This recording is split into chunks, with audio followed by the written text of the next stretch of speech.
Mu isomo ry'ubushize twatangiye isesengura ryacu ku gitabo cya Zaburi. Wibuke ko igitabo cya Zaburi cyari igitabo gikomeye cy'indirimbo z'ubwoko bw'Imana.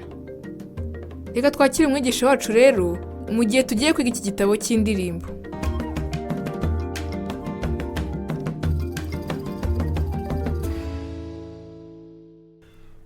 Mu iriburiro ryacu ry'igitabo cya Zaburi twamenye yuko umwanditsi w'indirimbo cyangwa se umwanditsi wa Zaburi rimwe na rimwe aba arimo kubwira Imana iby'Imana, abwira Imana iby'umuntu, kandi kenshi akanabwira abantu iby'Imana.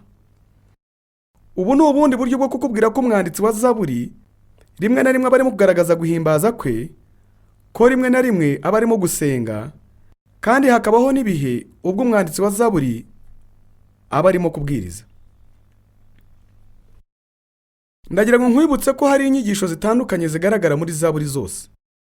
Hari inyigisho y'umunyamugisha, hakaba inyigisho y'amarangamutima, aho umwanditsi wa Zaburi aba arimo kugaragaza amarangamutima nawe ushobora kuba ufite, kandi umwanditsi akanakwereka uburyo ushobora kuva muri ibyo bibazo.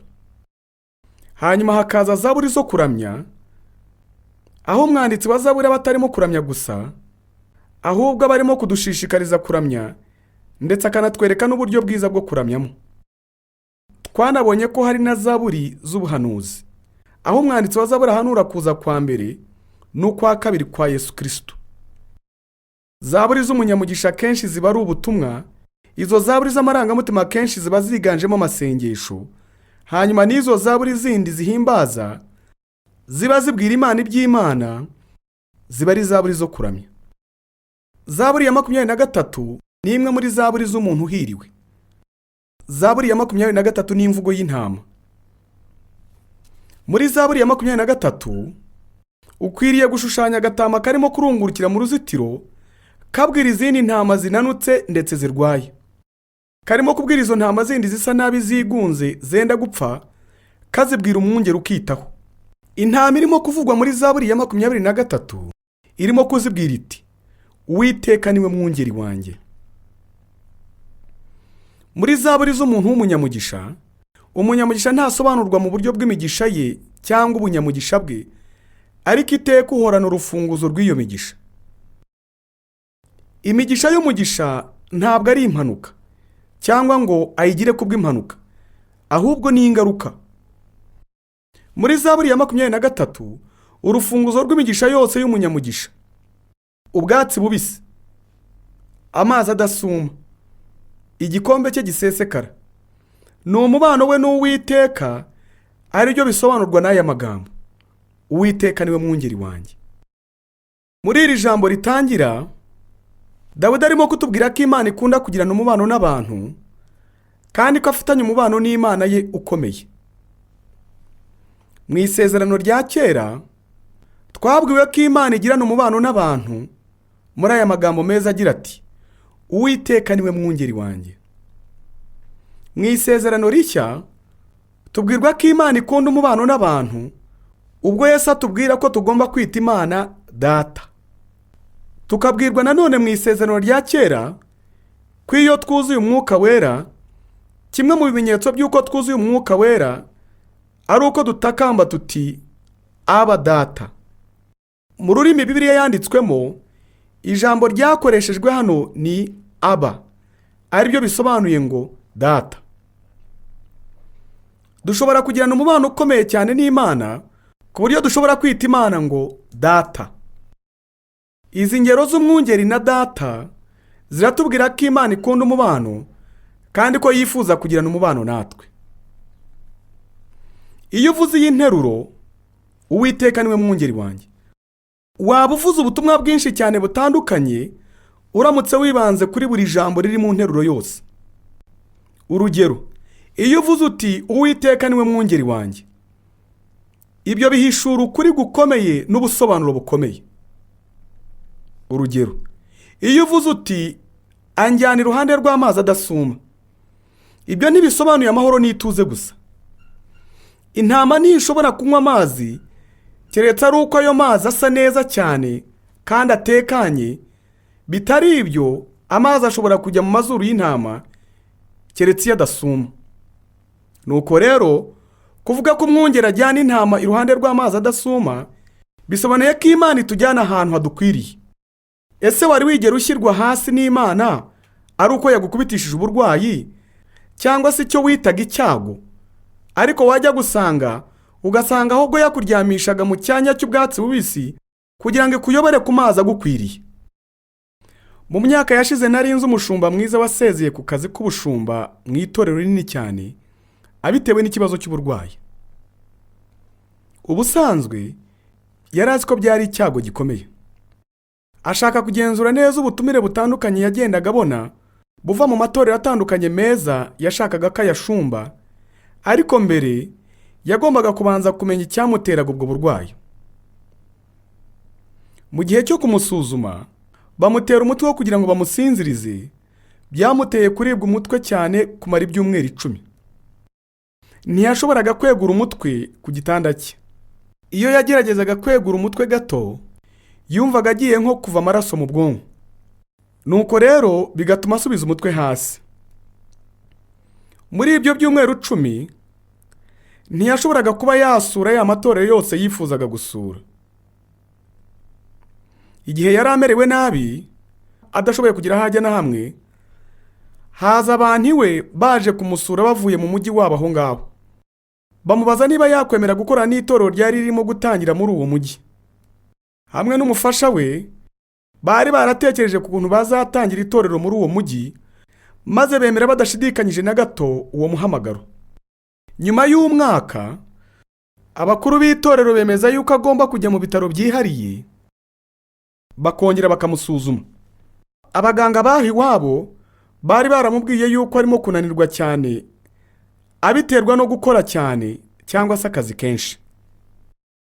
Nyuma y'ibyumweru 5 n'igice akorerwa ibizamini, baza gusanga arwaye kanseri y'umwijima.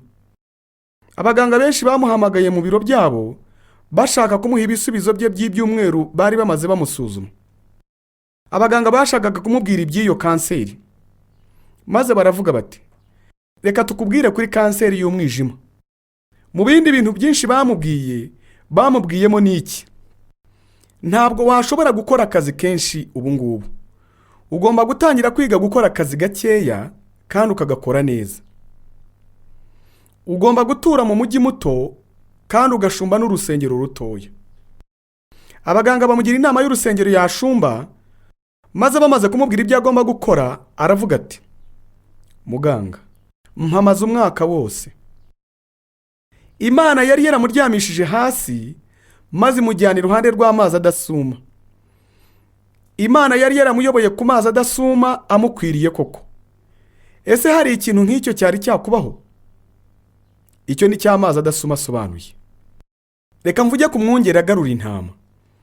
Nta byiringiro nta n'ubushobozi ziba zifite iyo zidafite umwungeri. Hari nubwo ziba ziri mu cyabungeri bita kuzimira. Iyo umwagazi w'intama urimo kubyara maze ukaryama hasi, hari ubwo iryama maze ikibirandura umugongo wayo ukajya hasi, maze amaguru yayo uko arane yose akajya mu kirere. Icyo gihe ntiba igishoboye kwigarura kugira ngo iryame neza, ahubwo irambarara hasi maze ikabira cyane.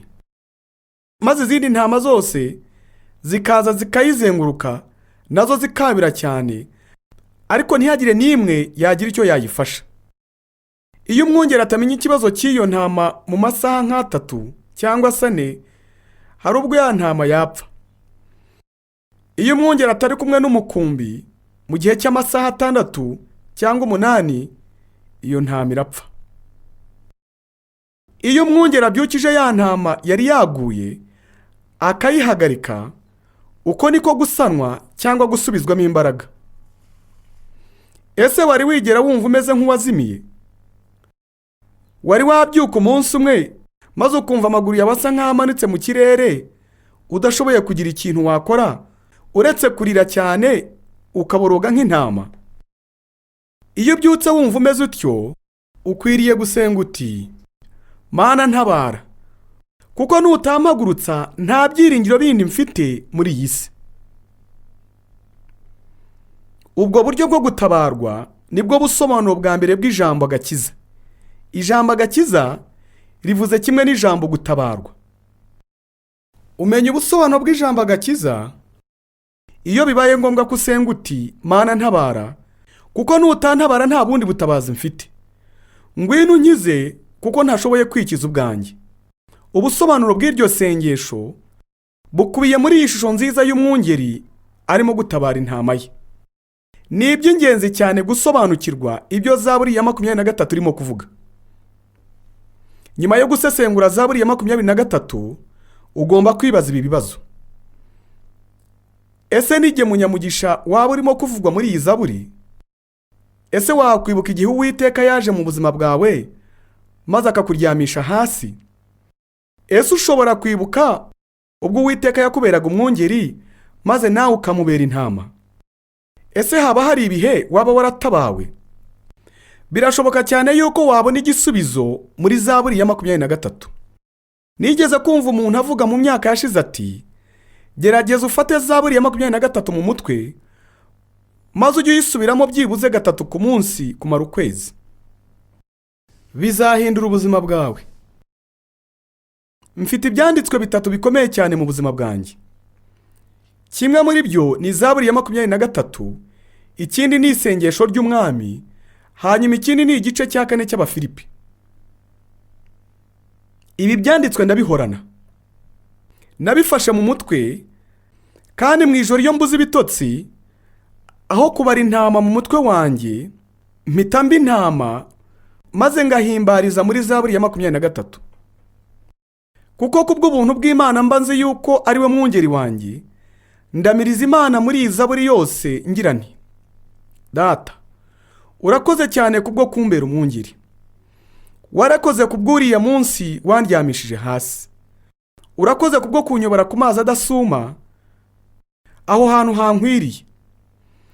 Warakoze guhembura ubugingo bwanjye ubinyujije mu nzira zo gukiranuka nashoboye kugenderamo, maze ubugingo bwanjye bugahembuka.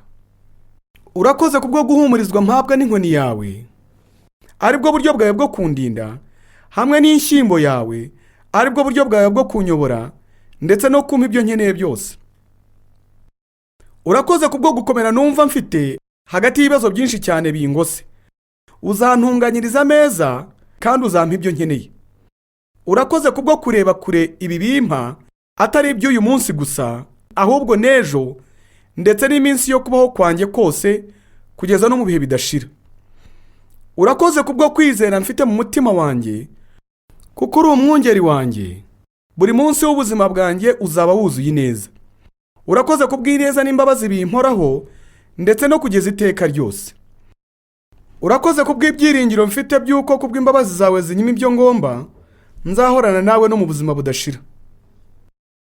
Ndabashishikariza kujya munamiriza Imana muri Zaburi ya 23, mushimira Imana imigisha myiza yose yasobanuwe neza mu gice cyiza twise imvugo y'intama cy'iyi Zaburi ikomeye y'umwungeri. Dore hano hari ishyira mu bikorwa rifatika. Shaka Bibiliya niba ntayo ugira, maze usome Zaburi ya 23 uyifate mu mutwe. Maze ntuvuge gusa aya magambo mu mutwe wawe, ahubwo mu mutima wawe uti, Uwiteka niwe mwungeri wanjye. Zaburi igaragaza neza umunyamugisha ni Zaburi ya mbere. Nutangira gusoma Zaburi ya mbere uri busome, iraza kugutegurira gusoma izindi Zaburi nyinshi cyane muri iki gitabo cy'indirimbo cyahumetswe n'umwuka w'Imana. Hahirwa umuntu udakurikiza imigambi y'ababi, ntahagarare mu nzira y'abanyabyaha, ntiyicarane n'abakobanyi. Ahubwo amategeko y'Uwiteka niyo yishimira, kandi amategeko ye niyo yibwira ku manywa na nijoro. Uwazahwana n'igiti cyatewe ku mugezi, cyera imbuto zacyo igihe cyose. Ibibabi byacyo ntibyuma, icyo azakora cyose kizamubera cyiza. Ababi ntibamera batyo, ahubwo bamera nk'umurama utumurwa n'umuyaga. Nicyo gituma ababi bazatsindwa ku munsi w'amateka, n'abanyabyaha bazatsindirwa mu iteraniro ry'abakiranutsi. Nk'uko nabikomojeho kare, hari inyigisho nyinshi ziri mu gitabo cya Zaburi. Zaburi ya mbere itwereka abagabo babiri. Zaburi ya mbere wayita abagabo babiri bicaye ku ntebe, wowe urinde. Icya mbere ni uko zaburi ya mbere yerekana umunyamugisha. Kugira ngo hagaragazwe umunyamugisha uwo ari we, hagaragazwa umunyabyaha. Tuzabona Yesu akora ibi nitugera mu isezerano rishya. Yesu azasobanurira inzira ifunganye iganisha ahantu runaka, ndetse n'inzira ngari itagira aho iganisha. Umugabo urimo kubaka inzu ye ku rutare n'umugabo urimo kubaka inzu ye ku musenyi ni umuhanuzi w'ukuri n'umuhanuzi w'ibinyoma. Yesu iteka ryose azahora ashyira abagabo babiri ku ntebe, maze akubaza ati, muri abo bombi wowe urinde. Imigisha y'umunyamugisha ni umusaruro w'ibitekerezo bye bwite n'imyanzuro myiza aba yarafashe. Zaburi ya mbere ni uburyo bw'umwandiko w'Igiheburayo, ari bwo buryo bw'imbusane bwo kuvuga ukuri kuzima. Mu kutubwira icyo atari, Zaburi irimo kutubwira icyo umunyamugisha ari cyo. Urugero, umunyamugisha afite umugisha mbere na mbere kuko aticarana n'abakobanyi. Ubwo ni ubundi buryo bwo kutubwira yuko umunyamugisha yicarana n'abizera. Umunyamugisha ni umugabo wizera Imana. Urwo ni rwo rufunguzo rwe rwa mbere rw'umugisha we. Umunyamugisha yizera ijambo ry'Imana kandi akunda ijambo ry'Imana. Ahora atekereza ku ijambo ry'Imana ku manywa na nijoro. Bumwe mu busobanuro bw'imigisha ye bufitanye isano n'ijambo ry'Imana. Uku kuri nako kuvugwa mu buryo bw'imbusane. Umunyamugisha ntabwo agendera mu nzira z'ababi. Ubwo ni uburyo bw'imbusane bwo kuvuga ko agendera mu nzira z'Imana kandi ko akura izo nzira mu ijambo ry'Imana. Nuko rero ntabwo ari umunyamugisha kubw'impanuka. Umunyamugisha afite umugisha kuko ari umuntu wizera Imana kandi agakunda ijambo ry'Imana.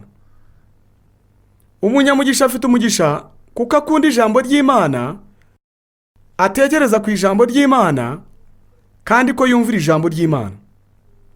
Muri iyi zaburi biragaragara ko Dawidi arimo kwivuga. Nk'uko twabibonye mu bitabo byombi bya Samweli wa mbere n'uwa kabiri, Dawidi niwe mwami wa kabiri wa Isirayeli. Mu gitabo cyo gutegeka kwa kabiri twabonye iri tegeko ryanditswe na Mose. Icyo gitabo azakibane ajya gisoma iminsi yose kugira ngo yige kubaha Uwiteka Imana ye no kwitondera amategeko yose y'ibi byategetswe n'aya mategeko no kuyumvira, umutima we utishyira hejuru ya bene wabo, adateshuka iburyo cyangwa ibumoso ngo ave muri aya mategeko, ahubwo ngo arame mu bwami bwe we n'urubyaro rwe hagati mu Bisirayeli. Aho ni ugutegeka kwa kabiri igice cya 17 umurongo wa 19 kugera kwa 20. Mose yahaye amabwiriza abami ba Isirayeli. Kuko Dawidi ari we wari umwami wa kabiri wa Isirayeli, yagombaga kumvira iryo tegeko. Yagombaga kwandukura ijambo ry'Imana maze akibikira amategeko y'Imana ku giti cye ndetse akajya yagendana. Dushingiye kuri Zaburi ya mbere, dushobora kuvuga ko Dawidi yakurikije iryo tegeko, yaje gukunda ijambo ry'Imana, atekereza ku ijambo ry'Imana ku manywa na nijoro, yizera ijambo ry'Imana ndetse aza no kumvira ijambo ry'Imana. Biragaragara yuko umunyamugisha werekanwa na Dawidi ari Dawidi ubwe. Dawidi arimo kutubwira yuko gukunda ijambo ry'Imana ari byo byamugize umunyamugisha.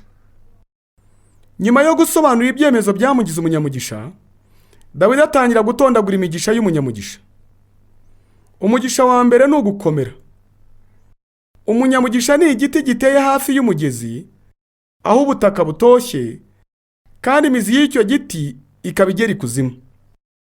Ese wari wigera ugonga igiti cyangwa ukaba wararimbuye igiti? Nubikora uzasanga ko igiti giterwa. Icyo giti ntaho kizajya.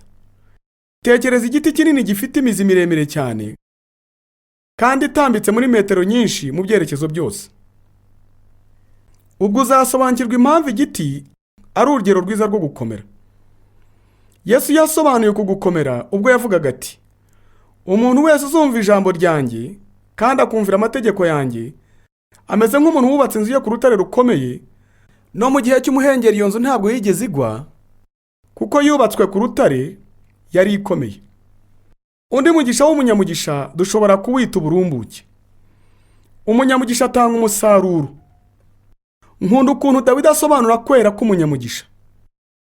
Dawidi aratubwira ati, yera imbuto ze zose mu bihe byose by'ubuzima bwe. Ari byo bivuze ko yera imbuto z'Imana mu gihe nyacyo cy'Imana. Ni iby'ingenzi cyane ko twumva yuko ibintu birimo kuva mu buzima bwacu ari umusaruro w'umubano wacu n'Imana. Yesu yabwiye intumwa ze mu cyumba cyo hejuru ati, jye na Data turi umwe. Kandi buri jambo mvuga na buri murimo nkora ni ugusendera ko bumwe mfitanye na Data. Maze Yesu aravuga ati, ngiye kubasiga ariko nzaboherereza Umwuka Wera. Naza mugomba kuba umwe nawe nk'uko jye na Data turi umwe. Nimubikora mutyo, azabaha amagambo yo kuvuga kandi azanabashoboza gukora neza umurimo w'Imana. Ijambo ry'Imana rizamamara ku isi hose rinyuze muri mwe, kandi n'umurimo w'Imana uzakorwa ku isi unyuze muri mwe, kuko mwebwe n'Umwuka muzaba muri umwe. Ibi nibyo Dawidi arimo gusobanura muri Zaburi ya mbere. Kuko umunyamugisha yizera Imana, kuko yizera ijambo ry'Imana, akunda ijambo ry'Imana, atekereza ku ijambo ry'Imana, yumvira ijambo ry'Imana, kandi noneho akaba yera n'imbuto z'Imana mu gihe cy'Imana, kuko arenga ahirengeye maze akigerera ku Mana ubwe. Ibi bimugira umwe n'Imana nk'uko Yesu n'Imana bari umwe. Iki ni cyo gishoboza umunyamugisha kwera imbuto z'Imana mu gihe cy'Imana. Ntiwibagirwe ko Imana igira ingengabihe. Imana ntabwo yihuta kuko itita ku bihe, cyangwa se ngo ishiranwe n'igihe nk'uko jye nawe bijya bitubaho. Wibuke ko kwera imbuto nawe ari umugisha wa munyamugisha. Undi mugisha w'umunyamugisha witwa iterambere ry'ubukungu. Turasoma ngo, muri byose akora azunguka. Birashoboka cyane ko wagira konti ya banki ihora yunguka cyane bitewe n'ubukire bw'ubuzima bwawe bw'umwuka. Iyo Dawidi atubwira ko ubukungu ari umwe mu migisha y'uyu munyamugisha, ntabwo aba arimo kuvuga ubukungu bufatika. Dawidi wasanga batarimo no kuvuga ku bukungu nk'ubwo muri iyi si. Ubukungu Dawidi aba arimo kuvuga ni ubukungu bwo mu mwuka, bwo mu buzima buzira iherezo. Uyu munyamugisha agira umugisha mu muntu we w'imbere, muri ubu buzima ndetse no mu buzima buzira iherezo. Ibuka ko ibi bitabo by'imyandiko byibanda cyane ku muntu w'imbere kurusha uko byibanda ku muntu wo hanze cyangwa w'inyuma. Undi mugisha w'umunyamugisha ni ukuramba. Hari umunsi nabajije umugabo w'umusaza ukuntu yarambye bigezaho. Arambwira ati, ndahumeka nkongera nkahumeka gusa. Yari amaze hafi imyaka 90 ahumeka yinjiza umwuka akongera akawusohora. Birumvikana cyane ko uyu musaza yari afite izindi mpamvu zo kuramba bigezaho. Yari umusaza ukunda Imana, kandi ibyanditswe bitubwira ko umunyamugisha aramba. Twabwiwe ko kuramba ari umwe mu migisha ye muri aya magambo, kandi amababi yacyo ntabwo azigira yuma. Uru rugero ntabwo rusobanuye gusa ko umunyamugisha yabaho kugeza mu busaza. Ushobora kuba ufite imyaka 55 ariko ukagaragara nk'ufite imyaka 110, cyangwa se ukaba ufite nka 89 ariko ukagaragara nk'ufite 55. Itandukaniro ni ukuntu ubona ubuzima n'ibirimo kuba mu muntu wawe w'imbere. Uko niko kuri muri iyo shusho. Amababi yacyo ntabwo azuma. Bivuze ko umunyamugisha adashobora kuma ngo abe umusaza wuzuye ubushari. Icyanyuma, umwe mu migisha ikomeye y'umunyamugisha uvugwa mu buryo bw'imbusane. Handitswe ngo, ntabwo ahagarara mu nzira y'abanyabyaha. Ese waba ubona ko iki cyanditswe gikomeza kuvuga kiti, inzira z'umunyabyaha ziragoranye. Isi izagerageza kukwemeza ikinyoma gikomeye. Izakubwira inyuze mu bashukanyi bayo, mu kwamamaza kwayo, ko umunyabyaha ari we munyamugisha wishimye koko, ko inzira y'umunyabyaha ariho igikorwa n'umunezero nyabyo biri. Urubyiruko rwinshi rutwarwa n'ibi. Bagomba kujya mu isi kugira ngo bamenye ko inzira z'umunyabyaha zigoranye. Iyo utabayeho nk'uko ijambo ry'Imana rigena, ubwo ni uburyo bugoranye bwo kubaho. Umwe mu migisha ikomeye y'umunyamugisha ni uko atajya agendera mu nzira z'abanyabyaha. Ese wari wigera uhagarara iruhande rw'umuntu ugiye gupfa azira ubusinzi bwa buri gihe? Ese wari wigera wicara iruhande rw'umuntu ugiye kwicwa na sida? Ese ujya ubona ukuntu ingaruka z'ibyemezo bye ziba ziteye ubwoba? Ese wari wagera ahantu nk'aho maze ugashima Imana kuko utigeze uhagarara mu nzira z'abanyabyaha muri ubu buzima cyangwa n'ubuzakurikiraho? Umunyamugisha afite umutekano muri ubu buzima ndetse n'uburi imbere kuko agendera mu nzira z'Imana kandi arimo gukurikiza n'inama z'Imana nk'uko azisanga mu ijambo ry'Imana, kuko adahagarara mu nzira z'umunyabyaha. Ni iby'ingenzi cyane kumenya yuko umutekano w'umunyamugisha uzakomeza no mu buziraherezo. Dusoma muri izi zaburi ko abanyabyaha batazahagarara mu iteraniro ry'abakiranutsi. Iri teraniro ry'abakiranutsi riri mu buzima bw'iteka ryose. Nanone dufite ukuri kwiza ariko kuvugwa mu buryo bw'imbusane. Dawidi arimo kuvuga nabi umuntu w'umunyabyaha, aribyo bigaragaza interuro nziza yuko umunyamugisha we azahagarara mu iteraniro ry'abakiranutsi mu buzima bw'iteka ryose. Atubwira ko umunyabyaha atazihanganira urubanza rw'Uwiteka, ariko umukiranutsi wese azahagarara mu rubanza rw'Uwiteka. Nk'uko umucuzi w'imirimbo ashyira diyama ku mwenda wa veruru wirabura, niko Dawidi akoresha veruru yirabura y'umunyabyaha kugira ngo agaragaze umunyamugisha n'imigisha ye yose. Dawidi asobanura umukiranutsi muri ubu buryo: abanyabyaha si uko bari. Ushobora kubona iyi nteruro mu busobanuro bwa Dawidi bwose bw'umunyabyaha. Abanyabyaha si uko bari. Abanyabyaha ntabwo bizera nk'uko umunyamugisha yizera.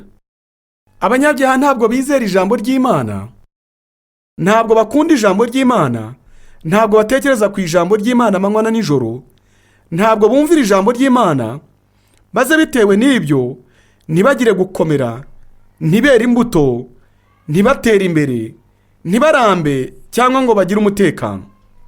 Abanyabyaha ntabwo bazabaho mu buziraherezo.